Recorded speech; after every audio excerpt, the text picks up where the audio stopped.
नाज़रीन अस्सलाम वालेकुम। नाज़रीन, कोई और मुल्क होता तो पंजाब के ज़िमनी इंतखाबात के बाद 17 जुलाई के बाद और कल जो 22 जुलाई को चुनाव होना है चीफ़ मिनिस्टर पंजाब का, मामला बड़ा सीधा सीधा होता कि जिसके पास ज़्यादा नंबर हैं वो वहाँ पे अपना चीफ़ मिनिस्टर मुंतखब कर लेगा। और वो यही लग रहा है कि चौधरी परवेज़ इलाही को चीफ़ मिनिस्टर मुंतखब हो जाना चाहिए। लेकिन अगर नॉर्मल कंट्री होता, चूँकि पाकिस्तान है इसलिए कुछ पता ही नहीं किसी को, हर तरफ से अपनी अपनी स्पेकुलेशन, अपना अपना एनालिसिस हो रहा है। ये बात भी उड़ चुकी है।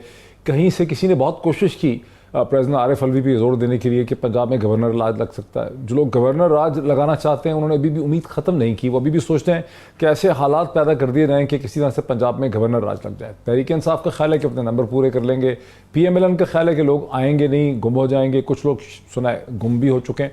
तो ठीक तरह से पता ही नहीं है कि क्या होना है। गुज़िश्ता 24 घंटे में ये भी हुआ कि इलेक्शन कमीशन ऑफ पाकिस्तान ने हैदराबाद और कराची में होने वाले बल्दियाती इंतखाबात जो होने थे उसके सिर्फ 3 दिन पहले ये कह के कि बारिशें बहुत हुई हैं उन्हें कैंसिल कर दिया है। और इसी तरह से डॉक्टर आमिर लियाकत हुसैन मरहूम की वफ़ात और रहलत के बाद जो सीट खाली हुई थी जहाँ पर इलेक्शन होना था अभी जुलाई की गालबन 27-28 तारीख को, उसको भी इलेक्शन कमीशन ऑफ पाकिस्तान ने नामालूम वजूहात की वजह से 1 महीना आगे कर दिया। ये वो चीज़ें हैं जिसकी वजह से, और जब इसको आप देखते हैं PP7 जहां सिर्फ 49 वोटों का फ़र्क है हारने और जीतने में, वहाँ पर रिकाउंट की 2 दरखास्तों को इलेक्शन कमीशन ऑफ पाकिस्तान और उसके साथ ही लाहौर हाई कोर्ट का रावलपिंडी बेंच जो है वो उससे रिजेक्ट कर चुका है। जब इन सारी चीज़ों को आपको देखते हैं तो आपको फिर एक गैर यकीनी की जो सूरत हाल है वो आपके सामने आती है कि क्या होने जा रहा है। जो कैंसिलेशन की गई है उसकी भी बात करेंगे।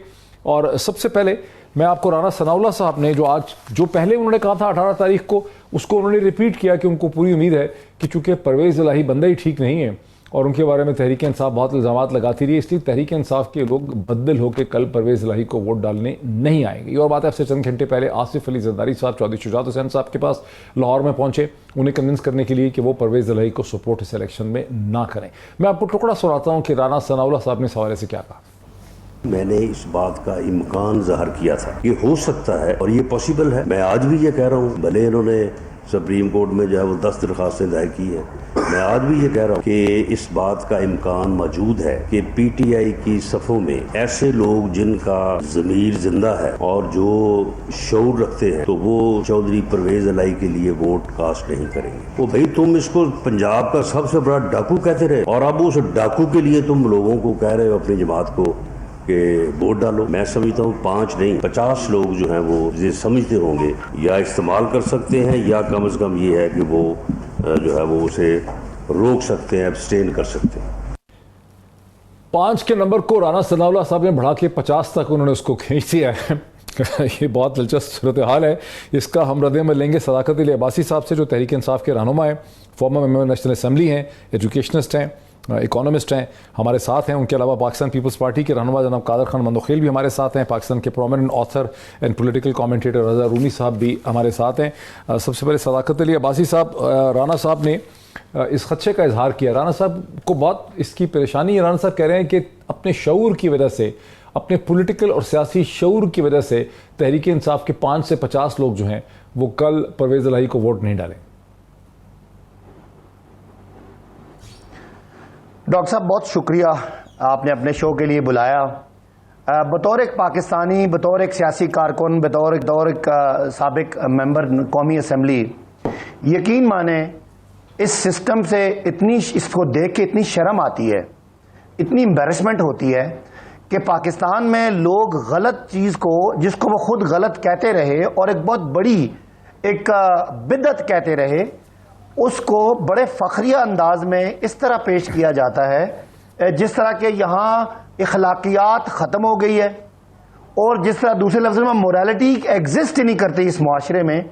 इस दीदा दलेरी से जो बेशर्मी वाली बातें हैं उनको लोग इतना क्रेडिट लेके बता रहे हैं कि जो अभी आप हवाले दे रहे हैं कि राना सनाउल्लाह साहब कह रहे हैं कि पंजाब के लोगों ने मैंडेट दिया, उनकी हुकूमत थी, उनकी लीडरशिप ने उस मैंडेट को एक्सेप्ट किया, इलेक्शन रिजल्ट को माना और चूंकि उनका इख्तियार था और मानने के बाद वाज़े अक्सरियत है हमारी पार्टी की और वो हरबा इस्तेमाल करेंगे कि जिसको अवाम ने मैंडेट दिया वो ऊपर नहीं आएगा। मोहतरम जरदारी साहब जो मशहूर और मारूफ हैं पाकिस्तान में, अगर आप हर गलत काम में, अगर किसी को कोई शक है तो खाली ये सिलेक्शन से पहले उनके इत्तेहादी मुस्लिम लीग नून की तकरीरें सुन लें, या दुनिया में किताबें उनके बारे में आई हैं, दुनिया के डॉक्यूमेंट्रीज उनके बारे में हैं कि वो पहले 10% के नाम से मशहूर थे और उसके बाद क्या। वो दीदा दिलेरी से पैसे लेके आते हैं और पाकिस्तान के मुअज़्ज़ज़ अरकान पार्लियामेंट को उनकी अवामी जो वो मैंडेट लेके आए उसके खिलाफ खरीद के एक जरदारी सब पे भारी का नारा लगा के आपके और मेरे यानी हमारे यानी इखलाकियात पे तमाचा मार के फखरिया अंदाज में कहते हैं कि इंशाअल्लाह हम खरीदेंगे और खरीद के जो मैंडेट है उसको किसी और तरफ लेके जाएंगे। तो मैं तो इस पे बात करते हुए सिर्फ शर्मिंदगी महसूस कर सकता हूं कि एक MNA MPA उसको आप 20 करोड़ या 25 करोड़ ऑफर करें। मैं कोई इल्जाम नहीं लगा रहा। यूसुफ रजा गिलानी के बेटे की वीडियोस मौजूद हैं, आपको PTI के MNAs सिंध हाउस में मौजूद नजर आते हैं और जरदारी साहब की तरफ से हमारे लोगों को अपने फ्रंटमैन के जरिए जो पैसों की ऑफर है MPs की, वो बड़े सामने की बात है। और ये सियासतदान बदकिस्मती ये है इस मुआशरे में एग्जिस्ट भी कर रहे हैं और सर्वाइव भी कर रहे हैं और हुकूमतें भी कर रहे हैं। और पाकिस्तानी अवाम का जो खून है वो खोल नहीं रहा। मैं खुद हैरान हूं इस तरह के लोगों के बाद वो जो श्रीलंका के वाक़यात हैं तभी होते हैं जब एक तरफ जुल्म। कादर खान मंदोखेल साहब की तरफ मुझे आने दीजिए। कादर खान मंदोखेल साहब, कल इलेक्शन कमीशन ऑफ पाकिस्तान ने बहुत ही अजीबोगरीब किस्म का फैसला किया जिसकी तायद आपकी जमात भी कर रही है। इस पे जब बारिश को एक्सक्यूज बना के इलेक्शन कमीशन ऑफ पाकिस्तान ने जो बल्दियाती इंतखाबात थे हैदराबाद और कराची का जो सेकंड फेज था लोकल गवर्नमेंट का, उनको उन्होंने मुलतवी कर दिया है और इसके ऊपर तहरीक इंसाफ की भी और जमात इस्लामी की भी इसके ऊपर बड़ी सख्त तनकीद आ रही है। वो समझते हैं कि जो पॉपुलर वेव थी इस वक्त आपके खिलाफ और पीपल्स पार्टी के खिलाफ, उसको और आपको बचाने के लिए, ऐसा तो मैंने क्या कहा है वो भी मैं आपको सुना देता हूँ। मंदोखेल साहब, कराची और हैदराबाद डिवीजन के मुकामी हुकूमत के इलेक्शन हैं, उनको इलेक्शन से सिर्फ 3 दिन पहले मुलतवी कर दिया गया है। और वजह क्या बताई गई है? वजह यह बताई गई है कि बारिश होगी। क्या इतना मज़ाक़ खेज कोई फैसला हो सकता है? लेकिन ये एक और मिसाल है कि किस तरीके से इलेक्शन कमीशन जो है वो मुकम्मल तौर पर जानिबदार हो चुका है और कोई पाकिस्तानी अब यकीन नहीं कर सकता कि इस इलेक्शन कमीशन के होते हुए गैर जानिबदाराना तरीके से साफ शफाफ इलेक्शन कराया जा सकता है।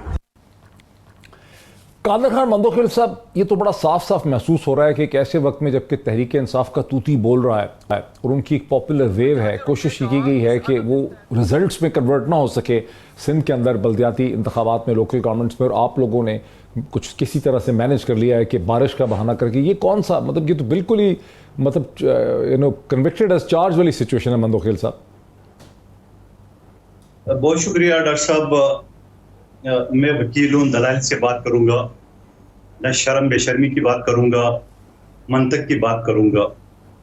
जब सिंध का इलेक्शन अनाउंस हो गया तो उस अनाउंस के साथ जो है ना, जो हमारे जमात इस्लामी के साथ मुआहदा हुआ था, जो हमारे PSP के साथ मुआहदा हुआ था कि लोकल गवर्नमेंट एक्ट 2013 सिंध का, उसमें कुछ तरामीम करनी है। अच्छा, अभी हम तरामीम कर ही रहे हैं। उसमें एक सेलेक्ट कमेटी बनी जिसमें PTI भी शामिल थी, GDA थी और नून लीग की नुमाइंदगी नहीं है सिंध में, और MQM थी और सब लोग पीपल्स पार्टी थी। उसके बाद इलेक्शन कमीशन जब शेड्यूल अनाउंस कर दिए, तहरीक इंसाफ समेत सेलेक्ट कमेटी ने यह फैसला किया इन तमाम जमातों का जिसमें PTI सरफहरिस्त थी, और हमने इलेक्शन कमीशन में दरख्वास्त की, उन्होंने रिजेक्ट कर दिया। यानी हमसे मुराद ये तमाम पार्टियों ने, PTI MQM समेत। उसके बाद हमने हाई कोर्ट में दाखिल की है, वहां से भी रिजेक्ट हो गई है। क्या आप वजह बताइए कि नहीं जी कोई जरूरत नहीं। हमने उनके सामने कहा कि चूंकि तमाम सियासी पार्टी जो सिंध असम्बली में मौजूद है, उनकी एक सेलेक्ट कमेटी बनी है और सेलेक्ट कमेटी ने यह फैसला किया है कि इस इलेक्शन को 2 महीने के लिए डिले किया जाए ताकि जो तरामीम है जो बाकी पार्टियों को पसंद नहीं वो किए जाए। सिंध हाई कोर्ट ने, इलेक्शन कमीशन ने, सब ने हमारी प्ली रिजेक्ट कर दिया। उसके बाद MQM चली गई है अकेले में, और MQM के बाद GDA ने दरखास्त। सर, इलेक्शन कमीशन ने बारिश का कह के इसको मुलतवी कर दिया। सर, आप तो बहुत लंबी मंदोखेल साहब डिटेल दे रहे हैं इसके सियासी कानूनी बैकग्राउंड की। उन्होंने तो सीधा सीधा बारिश का इल्जाम लगा के कैंसिल कर दिया इलेक्शन। मैं मेरी मेरी मेरी बहुत बात आप पूरा सुनेंगे तो आप समझेंगे। मेरा कहना है कि पीपल्स पार्टी के साथ साथ पीटीआई भी इस बात की सेलेक्ट कमेटी में और तमाम कार्रवाई पिटीशन में मौजूद थी डिले करने की। हमारी सबकी प्ली रिजेक्ट कर दी, इलेक्शन कमीशन ने नहीं मानी। उसके बाद एमक्यूएम चली गई है, अच्छा। एमक्यूएम चली गई है और फिर उसके बाद जीडीए चली गई है। हम नहीं गए, पीटीआई नहीं गई है। आज इलेक्शन कमीशन ने कल रात को इसको डिले की, हमने शदीद मुजम्मत की है। मैं आज भी कह रहा हूं कि शदीद मुजम्मत सर, चीफ सेक्रेटरी सिंह की रिक्वेस्ट पे किया है सर, आपके चीफ सेक्रेटरी की रिक्वेस्ट पे किया है। नहीं नहीं नहीं नहीं नहीं, बिल्कुल गलत है, बिल्कुल गलत है। चीफ सेक्रेटरी सिंध जो कि वफाक का नुमाइंदा है उसने रिक्वेस्ट की, इलेक्शन कमीशन सिंध ने रिक्वेस्ट की, एमक्यूएम ने की, जीडीए न पीटीआई ने की, न हम ने की, न जमात इस्लामी ने की है। ये बिल्कुल रिकॉर्ड की बात आपको बता रहा हूं। नंबर 1। नंबर 2 बात ये है कि हम आज तो आप कह रहे हैं कि चीफ सेक्रेटरी अपनी डिक्टेशन इस्लामाबाद से ले रहा है? आप कह रहे हैं कि चीफ सेक्रेटरी सिंध इस्लामाबाद से ले रहे हैं ऑर्डर्स?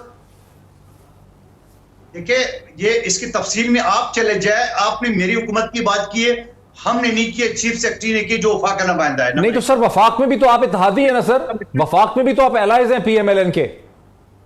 देखिए, मैं एक चीज बताऊं आपको, मैं मेरी पार्टी ने सेलेक्ट कमेटी बनाई जिसमें पीटीआई, जेडीए, एमक्यूएम ये सब मौजूद थे। आज भी वो कमेटी मौजूद है।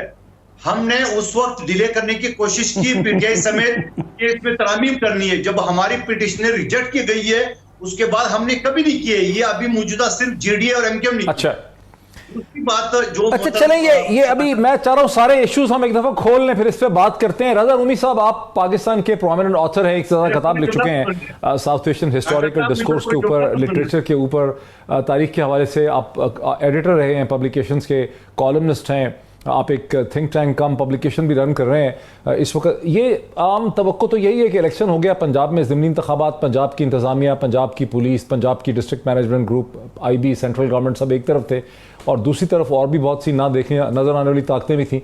अब उसके रिजल्ट आ गए हैं, अब उसको ट्रांसलेट नहीं होने दे रहे इनटू चीफ मिनिस्टरशिप। आपको ये किस तरह का लग रहा है with all your background into history?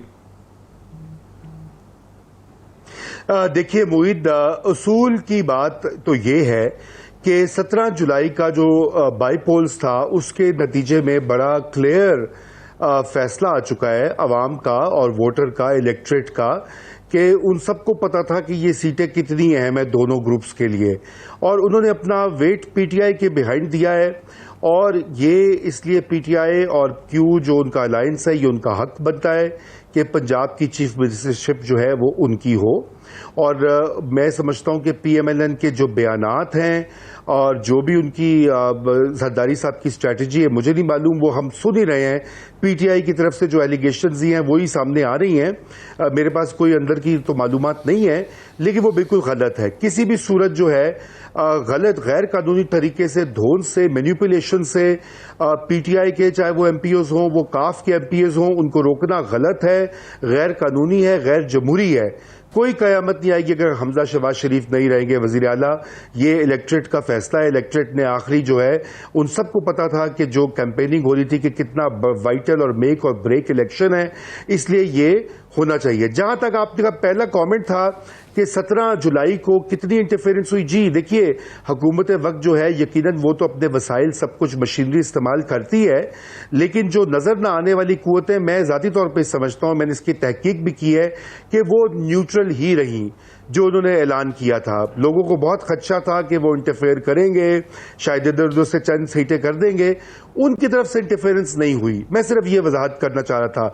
रही बात हमजा, देखिए बात यह है कि इस वक्त शहबाज शरीफ साहब को भी सोचना चाहिए कि 17 जुलाई के बाद एक बड़ा क्लियर पॉपुलर सेंटिमेंट नजर आ गया है।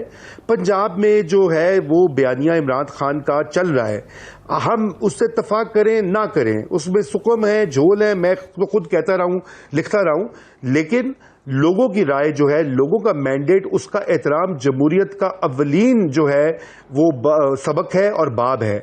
इसलिए शहबाज शरीफ साहब को खुद, जिसे कहते हैं नविश्ता दीवार, पढ़ना चाहिए। उनको ना सिर्फ ये कि हमजा शहबाज शरीफ को की जगह वहां पर नए वज़ीर-ए-आला का इंतखाब होना चाहिए, बल्कि पीडीएम की जमातों को अब नए इलेक्शन का सोचना चाहिए सीरियसली और अनकरीब, क्योंकि अगर पाकिस्तान नए इलेक्शन की तरफ नहीं जाएगा तो सियासी अदम इस्तेकाम मजीद खराब होगा, शदीद होगा और मईशत मजीद बैठेगी। हम अफोर्ड नहीं कर सकते। ये ड्रामा चल रहा है जनवरी फरवरी से, हम पहुंच गए जुलाई अगस्त में। अब खुदा के वास्ते पाकिस्तानियों पे रहम कीजिए और नए इंतखाबात इस्तीफा दीजिए। शहबाज शरीफ साहब नए इंतखाबात का ऐलान कराएं, हवाले करें केयर टेकर्स के, जो फैसले उन्हें करने हैं, जो नहीं करने, कड़े फैसले, अच्छे फैसले, बुरे फैसले, तैनातियां, तकरूरियां, और आप जाके इलेक्शन की तैयारी करें। और खान साहब तो पहले से ये चाह रहे हैं, खान साहब भी सीरियसनेस दिखाएं, केपी की गवर्नमेंट को डिसॉल्व करें और पीपीपी को भी चाहिए कि फिर वो देखते हुए अपना फैसला करें जो बाकी हो रहा है। इस वक्त पंजाब और मरकज में जो हुकूमतें हैं वो इंतहाई कमजोर हैं। पंजाब वाली तो कल कितनी देर खींच लेंगे, 1 दिन, 2 दिन, 3 दिन, उससे ज्यादा ये नहीं होगा। चौधरी साहब बहुत जबरदस्त, आपने बड़ा जबरदस्त एनालिसिस आपने कर दिया, एक आपने राह दिखा दी मुस्तकबिल के हवाले से। मुझे एक ब्रेक लेने दीजिए, ब्रेक के बाद और भी इश्यूज हैं।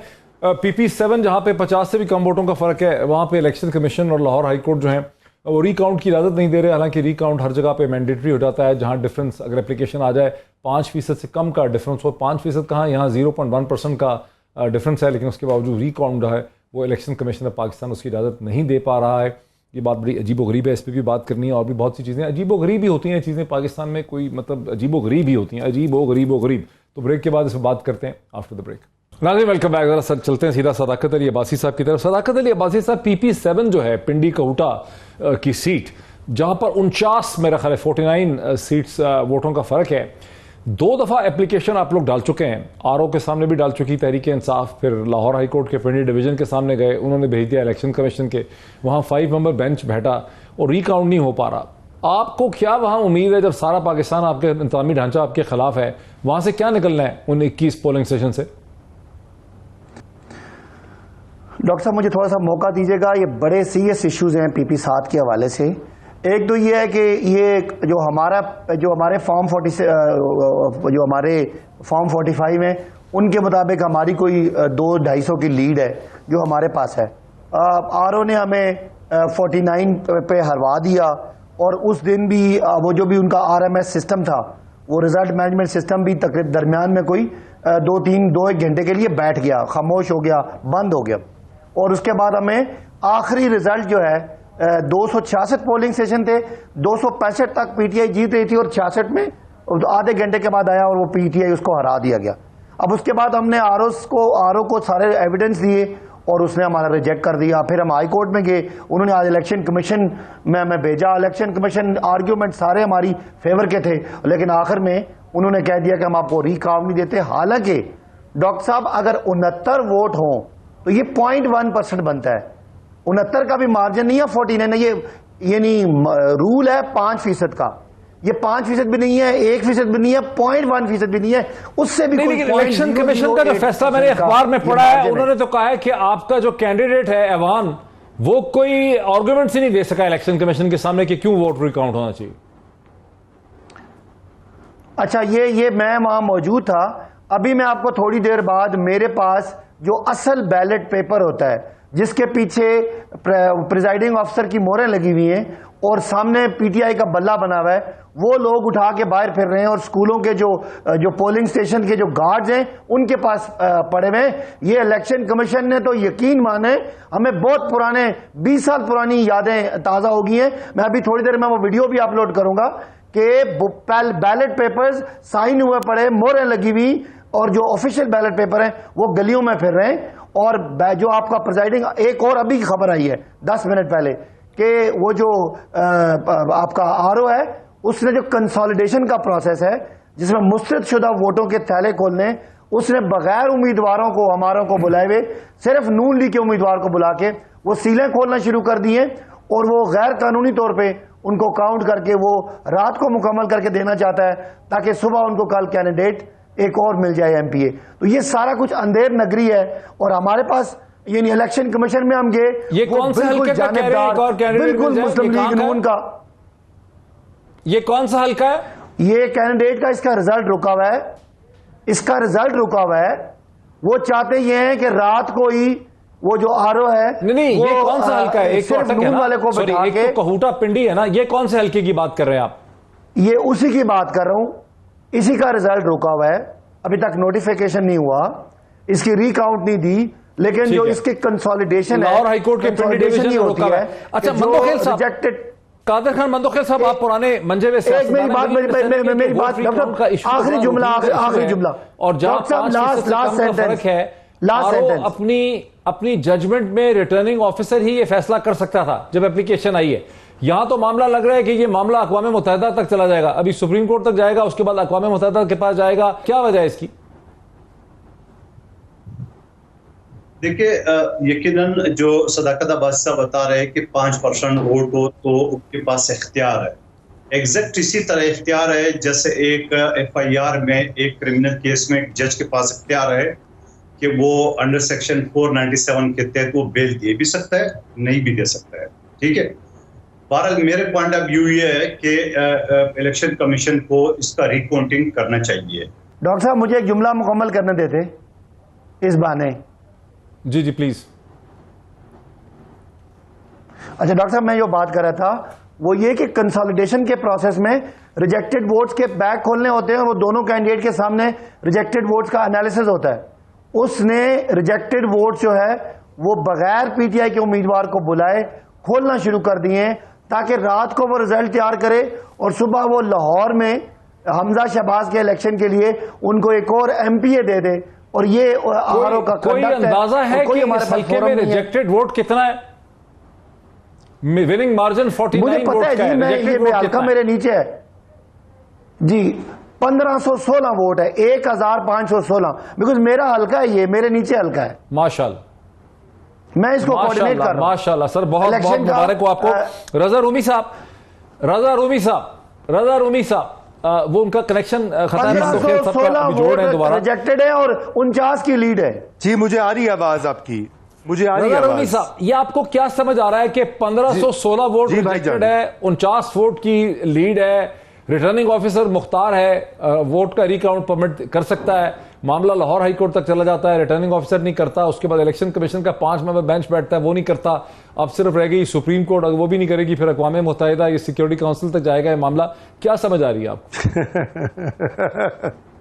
नहीं, इतना ऊपर ना भेजे मोहित भाई, बहुत बेख्याल से इसको ECP को हैंडल कर लेना चाहिए था। देखिए, मुझे सच जानिए तो मैंने इसकी तफसीलात, जुज़ियात जो हैं वो नहीं देखी, मैंने अखबार में ही पढ़ा है और देखा है सोशल मीडिया के ऊपर।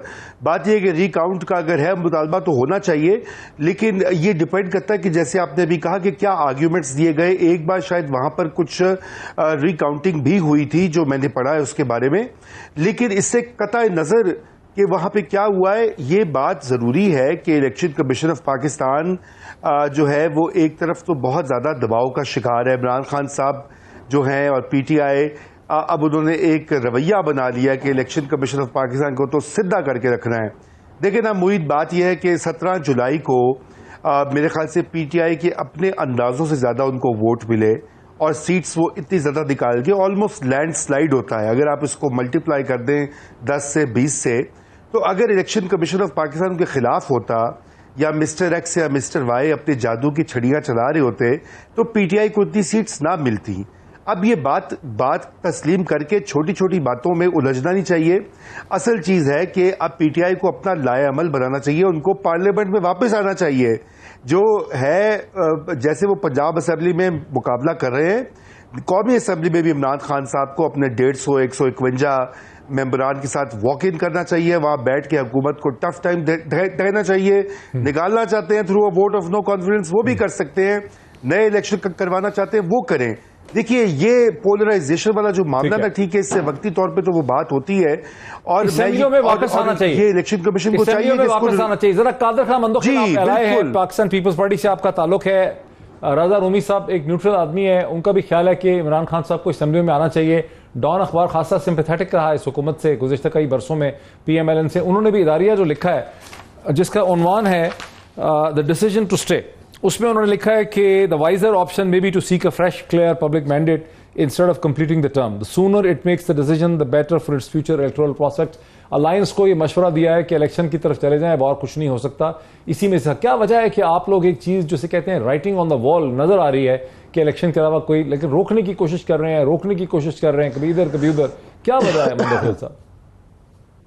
देखिए, एक तो मैं बड़ी अदब के साथ रजा रूमी साहब जो अल्लाह और रसूल का वास्ता दे रहे कि इलेक्शन कराओ, इनको कानून और आइन को देखना चाहिए। सुप्रीम कोर्ट का भी हालिया जजमेंट में क्लियरली ये कहा गया कि सुप्रीम कोर्ट या कोई अगर इलेक्शन अर्ली इलेक्शन का दावा करता है तो वो गैर जमहूरी और गैर आईनी है। आइन में क्लियरली लिखा हुआ है। और पीपल्स पार्टी का तो यकीनन ये स्टांस है, पाकिस्तान की तारीख में पहली मर्तबा आसिफ अली जरदारी साहब के दौर ने 5 साल पूरी की है, फिर मियां नवाज शरीफ साहब ने वो पूरी की है, और मैं रजा रूमी साहब से एक मतलब फिर मुखातिब होकर कह रहा हूँ, जब ये 3 महीने पहले जो इमरान नियाजी साहब की हुकूमत थी, जहाँ पूरा ये 70% जो अभी मौजूदा ये तो अजीब सा नहीं आप आर्गुमेंट दे रहे हैं। आपने इमरान खान की हुकूमत गिराई, मुकम्मल नहीं करने दी, और अब आप लोग कह रहे हैं कि मुकम्मल होनी चाहिए। जवाब नहीं। आपको 3.5 साल से हम ये कहते थे कि भाई इलेक्शन कराओ। इनके पीटीआई के 2 सदाकत अली अब्बासी समेत बार बार ये कहते थे कि इलेक्शन वक्त पर होगा और अगला भी दौरा हमारा है। आज आप किस तरह कह रहे हो कि इलेक्शन हो जाए? नंबर 1 बात। दूसरी बात यह कि सदाकत अब्बासी साहब थोड़ी देर पहले जो शर्म हो रहा है की बात कर रहे थे, उस वक्त शर्म हो रहा है कहाँ गई है? उस वक्त आइन और कानून कहाँ गए जब 175 लोग असेंबली के अंदर बैठे हुए थे और आपने जिन की भी आप तारीख पे तारीख दे रहे थे। फिर सुप्रीम कोर्ट का ऑर्डर आ गया कि सुबह 10 बजे आप इसकी प्रोसेस शुरू कर दो। आपने रमजान के महीने में 10 बजे से लेके और अगले दिन 1:30 बजे यानी रात 1:30 बजे तक आपने 2 सेशन, जहां तक मुझे याद है पाकिस्तान की तारीख में आपने कराया है। और फिर उसके बावजूद उसके बाद आपने उस प्रोसेस को मुकम्मल किया है। फिर आपके गवर्नर को हटाया गया, आपने इनकार किया है। फिर आपकी असेंबली के अंदर जो पंजाब में था वो आपने इनकार किया है, और जो आपसे हो सका आपने किया है। आज आप किस तरह कह रहे हो कि स्मूथली हो जाए, सब चीज हो जाए? बाबा जो काम आपने किया है वो नून लीग करेगी। अभी कल देख लेना ये करेगी, वही आपके नक्शो कदम पे चलेगी नून लीग। जिस तरह आपने कौमी असेंबली में और पंजाब असेंबली में पहले जो रवायत कायम की है, अब डरना मत, अब परेशान मत होना। अभी तक तो कादर खान मंदोखेल साहब का इस वक्त का कम अज कम ब्रेक में ले लूं कि मंदोखेल साहब की बात समझ आया कि वो कह रहे हैं कि इलेक्शन हमने नहीं करवाने हैं, चाहे सारा पाकिस्तान कहे, अखबारात कहें, मीडिया कहे, हम इलेक्शन हमने नहीं करवाने हैं। ताहम जो खबर आज आई अब से चंद घंटे पहले वो ये है कि तहरीक इंसाफ ने भी अब राब्ते शुरू कर दिए हैं बलूचिस्तान की जमातों के साथ, MQM के साथ, जमात इस्लामी के साथ। वो कुछ ना कुछ करना चाहते हैं असेंबली के हवाले से, जैसे कि रजा रूमी साहब ने कहा। ब्रेक लेते हैं, ब्रेक के बाद इसी हवाले से बात को आगे बढ़ाते हैं आफ्टर द ब्रेक। नाज़रीन वेलकम बैक। सीधा चलते हैं जनाब सदाकत अली अब्बासी साहब की तरफ। सदाकत अली अब्बासी साहब, रजा रूमी साहब ने प्रोग्राम के पिछले हिस्से में एक बड़ी अहम बात की कि वक्त आ गया है कि इमरान खान साहब को वापस नेशनल असेंबली में आना चाहिए। वो तो शायद अभी आए नहीं आए, लेकिन एक खबर हमने जरूर देखी कि कमेटी बना दी है इमरान खान साहब ने, जिसमें परवेज खटक साहब भी हैं, असद कैसर साहब भी हैं, शायद असद उमर भी हैं, जिसको कहा गया है कि आप राब्ते करें BNP के साथ और आप राब्ते करें बलूचिस्तान अवामी पार्टी के साथ, जमात इस्लामी के साथ और MQM के साथ। ये किस किस्म का इनिशिएटिव है? इसका मकसद क्या है? मोहित, मुझे एक मिनट दे दीजिए। जी रजा रूमी साहब, आपको तो आपने कहा था कि होना चाहिए, एक इनिशिएटिव ले लिया गया है वैसे। नहीं, वो बिल्कुल है। मैं मंदोखेल साहब की बात का जवाब देना चाह रहा था, बहुत ही एहतराम के साथ। ये बड़े हमारे जबरदस्त सीनियर पॉलिटिशियन है, मैं बड़ा एहतराम करता हूं उनका भी और पाकिस्तान पीपल्स पार्टी का भी, और मैं कतन किसी की आपकी दिल आजारी नहीं चाहता। लेकिन मसला ये है मंदोखेल साहब कि आपकी हुकूमत आई अप्रैल में और उस गवर्नमेंट ने आकर हालात कोलिशन गवर्नमेंट के काबू में नहीं आए। इमरान खान साहब सड़कों पे हैं, वो हर दिन कौम से खिताब कर रहे हैं, जलसे कर रहे हैं, कभी वीडियोस जारी कर रहे हैं। वो जारहाना बयानियां देकर उन्होंने अवाम को के अच्छे खासे हिस्से को अपनी तरफ कायल कर लिया है। इन हालात में इतनी पोलराइजेशन हो चुकी है और खान साहब अपने मुतालबे से नहीं हट रहे, और आपने देख लिया जुलाई 17 का जो नतीजा आया पंजाब में खसूसन, उसके साइंस पढ़ लेने चाहिए। सियासत जो है फिर इलेक्शन में होती है। अब मुश्किल फैसले आप बोलोगे ये पेट्रोल, अभी आपको और बहुत कड़े फैसले करने हैं IMF की डील के तहत। तो बेहतर यह कि एक फ्रेश मैंडेट लेके एक नई असेंबली आए, चाहे आप ही वापस आए असेंबली में। मैं ये नहीं कह रहा कि खान साहब को प्लेट में दोबारा इक़्तिदार दे दिया जाए या नून को दे दिया जाए या किसी और को दे दिया जाए। अवाम के पास जाना चाहिए एक फ्री एंड फेयर इलेक्शन जिसमें कोई इंटरफेरेंस ना हो, और वो एक मैंडेट लेके असेंबली आए और वो मुल्क को आगे डायरेक्शन दे। IMF हो, मईशत हो, इस्लाहात हो, वगैरह वगैरह। मैं इतनी सी अर्ज की थी। ठीक है, ये मेरी राय है, आप नहीं इत्तेफाक करते और यकीनन PDM की पार्टीज फिलहाल नहीं चाहती, लेकिन हालात, मैं आपको अपना एनालिसिस बता रहा हूं कि हर आने वाले दिल में हालात वहीं जा रहे हैं। आप जितना बंद बांधेंगे ये अब नहीं रुकेगा। इसलिए बेहतर है कि खुद ही ये काम करें। बिल्कुल और सही कह रहे हैं अच्छी रजा रूमी। मैं आपकी बात समझ रहा हूं शहबाज शरीफ साहब। कि मैं आपकी बात समझ रहा हूं कि एक हालात का अपना मोमेंटम होता है, उसका अपना एक डायनामिक होता है। कोई कितना ही क्यों चाहे हालात अपने सर्कमस्टेंसेस और अपने हालात और अपनी डायनामिक जो है वो चीज़ों को फोर्स करता है। सदाकत अली अब्बासी साहब, आपकी लाइन मुझसे कट गई थी, बात नहीं हो पा रही थी। मैं समझना चाह रहा था कि एक कमेटी कायम कर दी गई है। ये और बात है कि इमरान खान साहब रजद हैं कि वो असेंबलियों में नहीं आएंगे, लेकिन उसके बावजूद आज एक कमेटी कायम कर दी गई है जिससे परवेज खटक साहब हैं, उसमें असद कैसर साहब हैं, गालिबन उसमें असद उमर साहब भी हैं, जिसको मैंडेट दिया गया है कि वो MQM को, बलोचिस्तान अवामी पार्टी बाप को, बलोचिस्तान नेशनल पार्टी को और जमात इस्लामी से राब्ते करे। तो इसका मकसद क्या है? अगर असेंबली में नहीं आना तो फिर राब्तों का क्या मकसद है? मैं रजा रूमी साहब की बात को आगे लेके चलूंगा। रजा साहब, ये कोई इलेक्शन जीतने हारने की बात नहीं है। ये साढ़े जो 3 महीने हुए हैं, ये 90 दिन है, पाकिस्तान का क्या हाल कर दिया। ये जिस काम के लिए आए थे, इन्होंने अपना 1100 अरब रुपया माफ करवा लिया है। आज आपको पता है नवाज शरीफ साहब का एक को अक्यूज इन्होंने नैब का चेयरमैन भी लगा दिया। और जो साजिश हुई है वो हमने कौम को एक्सप्लेन की, और शायद कौम को समझ आती कि ना आती, लेकिन जो साजिश का फॉल आउट हुआ है इकॉनमी का, खुदा ना खास्ता जिस तरीके से हम जा रहे हैं, हम तो कहीं वो तो अल्लाह ना करे कि हम श्रीलंका वाली पोजीशन में जा रहे हैं। आप मुझे बताएं, डॉलर का फ्री फॉल है, स्टॉक मार्केट डूबी हुई है, महंगाई के, ये तो महंगाई खत्म करने आए थे पीपल्स पार्टी और नून लीग। महंगाई के सारे रिकॉर्ड टूट गए। 32% महंगाई चल रही है आपकी खाने पीने की चीजों की। इकॉनमी की हर जो इंडिकेशन है, हर जो इंडिकेटर है वो नेगेटिव जा रहा है। 6% की ग्रोथ चल रही थी, ग्रोथ नीचे चली गई। आपके रिजर्व इस वक्त भी 9 बिलियन से नीचे आ रहे हैं। तो ये कोई बातें हमारी कहने की नहीं है। तेल उन्होंने लेना था, नहीं लिया। तेल की कीमतें ये कितनी बढ़ा चुके हैं। लेकिन जो कमेटी बनाई है, सदाकत अली अब्बासी साहब, जो कमेटी बनाई है राब्तों के लिए, उसके गोल्स क्या हैं? जो कमेटी बनाई गई है उसके गोल्स क्या हैं? अगर देखिए, हम कमेटी इसलिए बनाई है कि जैसे देखिए, लोगों ने पंजाब में नून लीग थी, पंजाब में तो मैंडेट आ गया ना कि 1 वे लैंडस्लाइड मैंडेट आ गया। अब अगर ये मरकज में हम ये चाहेंगे कि हम इनको गिरा दें और गिरा के एक दफा फ्रेश इलेक्शन की तरफ जाएं, वरना अगर ये जो लूट मार ग्रुप है, ये जो चोरों का टोला है, ये रहा तो मेरा मुल्क में तो बचेगा ही कुछ नहीं। और इनका तो कुछ नहीं है। नवाज शरीफ के असासे बाहर हैं, उनकी सारा खानदान बाहर है, ये उड़ जाएंगे। जरदारी साहब की सारी दौलत बाहर है। जितना डॉलर गिरता है इनका तो फायदा है। हम लोग डूब रहे हैं ना, पाकिस्तानी जिन्होंने पाकिस्तान में रहना, इनका दिलचस्पी का कोई नहीं है। तो इसलिए हम चाहते हैं कि इनको गिराएं और गिरा के फ्रेश इलेक्शन करें और पाकिस्तान में नई जिम्मेदार हुकूमत आए, जो जिम्मेदार हुकूमत इसकी जिम्मेदारी ले।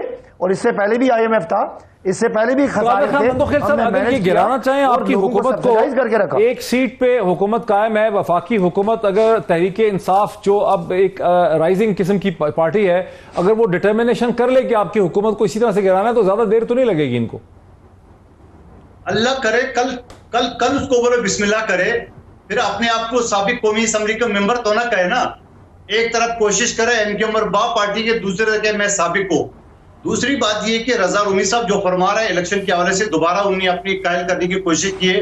वो भाई, पंजाब में आपके अपने 20 सीटें थे, उसमें से आपने 5 लूज कर दिए और नून लेके उसी दिन में हुकूमत को मंजूर नहीं, नामंजूर करने की कोशिश कर रहे हैं। वो हमारा बयानिया है, उसके मुताबिक है।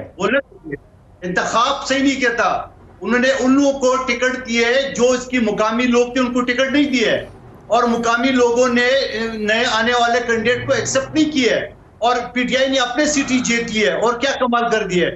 दूसरी बात ये कि रोमी साहब जो दूसरी बता रहे हैं कि आज अगर फ्रेश इलेक्शन की तरफ चले जाए, फैक्ट्स गलत हैं। 10 सीटें आजाद उम्मीदवारों की हमारी तरफ आई हैं, हमारा हर जगह पे वोट बढ़ा है। सर रोमी है, रोमी नहीं है सर, वो तो रोमन्स को कहते थे, रोमी है। अच्छा, जो भी है, मेरे लिए जो लास्ट वर्ड, मौजूदा सूरत हाल में क्या ये संभाल सकेंगे? मेरा लास्ट वर्ड ये है मोहित भाई, आप बड़े एस्ट्यूट फॉलोअर हैं पाकिस्तान की सियासत के और माशरत के। बात यह है कि पाकिस्तान पीपल्स पार्टी जो ओरिजिनली एंटी एस्टेब्लिशमेंट पार्टी थी, और पाकिस्तान मुस्लिम लीग नवाज जिसने एंटी एस्टेब्लिशमेंट सियासत अपनाई, इन दोनों की जो सियासत आज वो इमरान खान के पास चली गई है। इमरान खान साहब जो हैं वो ना सिर्फ पहले तो वो रेटरिक देते थे, अब वो खुल के एंटी एस्टेब्लिशमेंट सियासत कर रहे हैं। पंजाब में ये चीज़ चल रही है, पाकिस्तान में चलती है, ये हमारे बड़े सगीर की तारीख है। यही वजह है कि इमरान खान को जो पजीराई या जो उस वक्त सपोर्ट मिल रही है, बावजूद उसके कि उनके खिलाफ बहुत सारे अहम लोग हैं, वो ये असल वजह है। और इस वजह को भांपते हुए वो भी कॉन्फिडेंट है, और मेरे ख्याल से बाकी पार्टियों को भी सोचना चाहिए कि उनका सियासी एंटी की बजाय इनकी कारकर्दगी भी एक इसकी एविडेंस है। ये 3.5 साल की कारकर्दगी, आप मुझे इनकी सारी बातों में से कोई एक अच्छी बात बता दें। कोई एक शहबाज शरीफ जो एक बहुत बड़े हीरो बना के पेश किया था, वो तो जीरो से बल्कि माइनस निकले। नहीं न्यूट्रल। वक्त मेरा प्रोड्यूसर साहब मुझे कह रहे हैं कि ये इंतहाई दिलचस्प सवाल जो है ये सदाकत अली अब्बासी साहब ने बिल्कुल आखिर में जाके उठा। लेकिन बहुत शुक्रिया सदाकत अली अब्बासी साहब का भी, रजा रूमी साहब का भी, कादर खान मंदोखेल साहब का भी बहुत शुक्रिया। आज इतना ही, फिर आपसे मुलाकात होती है। Thank you.